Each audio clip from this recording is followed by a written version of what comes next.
There's so many, and it's difficult to sort of talk about people without breaking confidentiality. But one that I worked with way back in the day, and I think it links into a few areas that maybe you're going to be interested in, was a street homeless client who was dependent upon alcohol and opiates.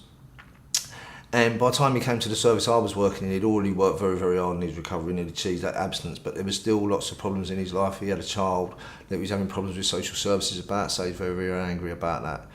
He also had problems with the police from his interactions back in the day from living on the street, and he held a lot of resentment towards authority, you know, and he was really, really struggling with it, but was committed to his recovery and committed to getting his child back and committed to, you know, getting stable accommodation.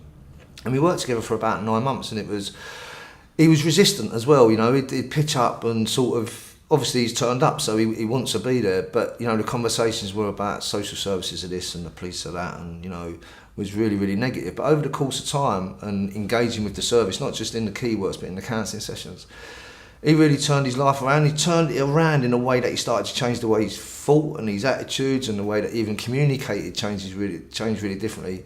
In the end, he got his child back, and because of what he felt were his negative experiences of authority and statutory services, he decided to study the law because he thought that'd be a good way to give something back, and a way to what the words he was used was to support people with injustice and unfairness. And I thought, wow, that's a remarkable turnaround. To have the thinking of, you know, really resentful and really angry towards everyone, to actually thinking, channeling that anger into something positive.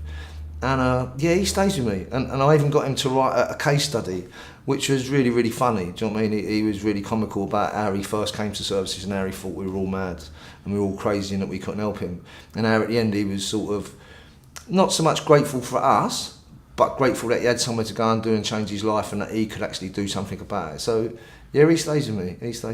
But there's loads.